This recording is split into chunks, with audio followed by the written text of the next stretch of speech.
Happy Saturday, everyone. I am really upset right now. I feel like these people over here, like my car is in their way. They're forever coming so close to my car that the stupid grandmother almost hits my car with a bucket. I don't know if she really did hit my car or not, but I don't understand. She always has to look right here, right here. You all see this corner right there? That's where she has to go through, and my car's right there. She's got this empty spot right next to my car that she can go through. But no, she always comes through my car. This is where she lives, right here. Her son lives, both of them. One of them lives right back there. The other one lives on the other side. Now, why can't she just come all the way around this way to get back to her apartment? That would make more sense. Come through this path and get right here to your fucking apartment. No, she has to come through my parking space. Oh, it makes me so mad. And you all are probably like, it's just a parking spot. It's not the point. It is not the point. It is a fact that she is too lazy to walk around. And I don't understand why. Go ahead, officer. Go ahead. There's an officer in front of me cutting through the health net. Anyway, I don't understand why she has to do that. Her and her other son do that all the time. All the time. And I'm just like, why can't they go around? Why?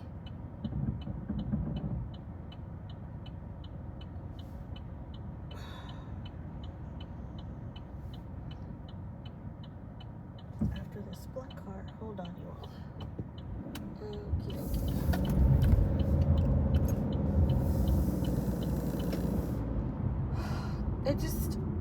It irritates me so much because I've been here for a year. I've never had this issue. They move in, and all of a sudden, this is a huge issue. All of a sudden, my car is in their way. They need to go through there. How dare I park on my assigned parking? You know? Anyway, other than that, it is a beautiful day today. The sun is finally out. It was rainy and dark earlier. And my neighbor keeps me up to date on her moving status for some reason. And she said that the movers canceled this morning. And they don't work on Sundays. But all of a sudden she texts me and says that they're going to make an exception for her and accommodate her for tomorrow. And since she's their only job, she can have them as long as she'd like. And I'm like, yeah, at what price? They charge by the hour, you know? Like, but of course, in her text message, it's all about her. They're going to accommodate me. They're going to help me. And me. And I'm just like, seriously? Like, ugh. That's another one I'm having an issue with. Pigeon! That's another one I'm having an issue with because all of her text messages are always about, look at me, look how important I am, look at how my status is, yada, yada, yada. You know, and I'm just like, okay, wait a minute. You have all of these friends of yours that you speak of to me. You're always telling me, oh, and I'm going to go on the cruise with my friend such and such. I went out of town with this friend. I'm going to go out of town with this other friend. I'm going to get together with this friend. And yet, I'm the one getting your moving updates? Why? Why am I the one? I am your neighbor. You and I are not friends. And I'm not saying that to be mean. I'm really not. But, you know, I've been asking myself lately this question. What do I consider myself who do I consider a friend to me? And the reason for that is because my friend at church asked me that one time as well, when I was telling her about this neighbor of mine, right? And I said, well, I suppose somebody that you've known for a while, you get together with, you talk to a lot, you know, you share things with, I consider that a friend. And she doesn't, apparently. But I'm going to ask her tomorrow, because I keep missing the opportunity to ask her, well, what is a friend to you? What exactly is a friend to you? But with that said, I'm like, with this neighbor of mine, you know, I feel like she only comes to me because I'm available. She knows that I'm there. She knows the husband's out of town. She knows I don't have anything going on, you know, and so, and maybe I'm the only one that'll listen too. So maybe that's why she does it. And so I'm thinking maybe that's why. But I'm just like, I'm over this already. Like, do what you have to do for yourself, you know, for your peace, and just, you know, don't leave me out of it. Don't affect my peace. Like, what do I have to do with the movers not showing up, or them being available for you tomorrow at your disposal? Like, what do I have to do with any of that? But she, like, I don't know if she feels a need to be validated constantly, you know? And it's just not this certain case. So there's another situation that happened also during the week, when she felt the need to update me on her status with her hormone therapy. And so, as you all know, we all were seeing the same nurse practitioner, and she started a testosterone cream. And I was like, oh, let me know how that works, you know. And apparently it's working great for her. You know, her levels are good. That's what she reported to me yesterday. But she went from not liking this nurse practitioner to all of a sudden she's okay with her, because she finally gave her the news she wanted to hear.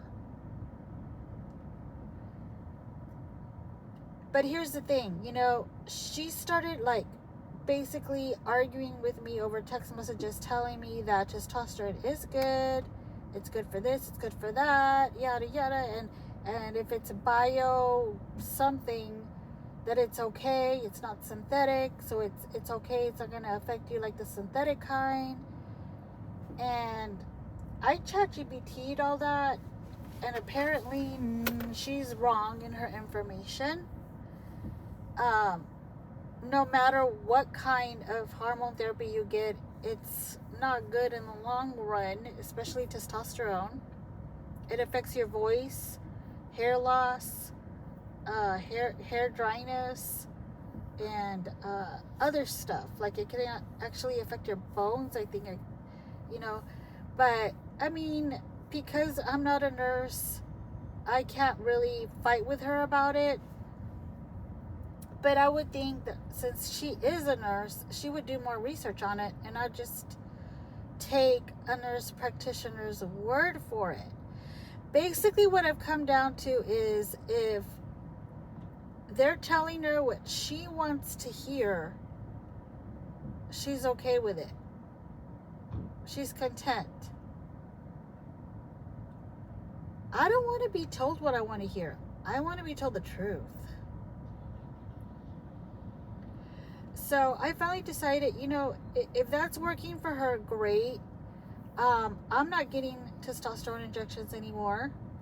My doctor, my new doctor, feels that I don't need him at the moment. He's going to get to know me and my hormones more, and then we'll take it from there.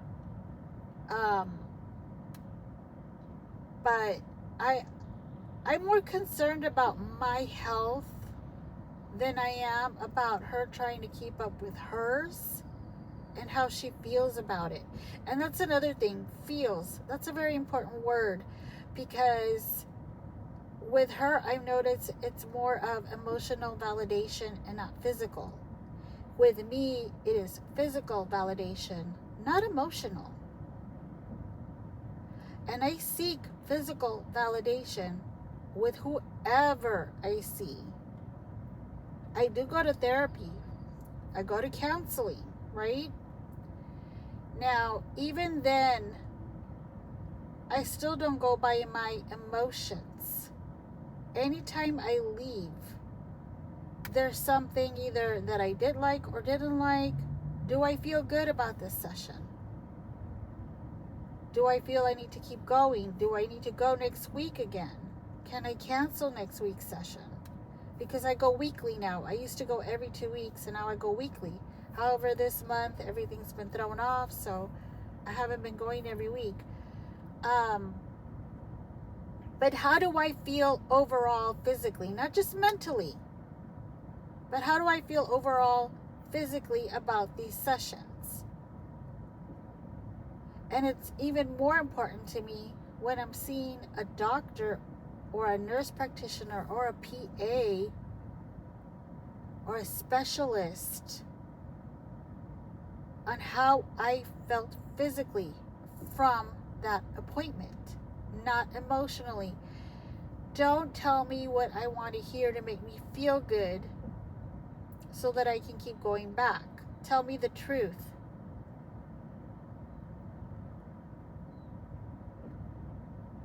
I have been through so many doctors that just, they want their pay by referring you here, there, everywhere, especially to pharmacies, and I never felt good physically. And that's another important thing that I wanted to bring up. When you don't feel good physically, it affects you mentally. And that is the one thing that's really stood out to me since I started hormonal therapy with that nurse practitioner, is that her telling me, I need to do this, I need this, we need another culture, we need to do tests for this again, and oh no, you're not doing any better,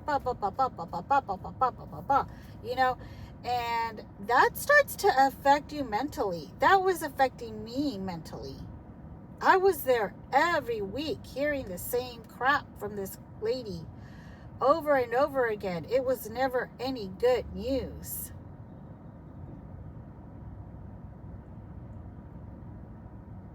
And so to go to another doctor, to go to an actual doctor, an actual specialist, and hear something different, being looked at with fresh eyes, actually being examined thoroughly, that physically made me feel so much better.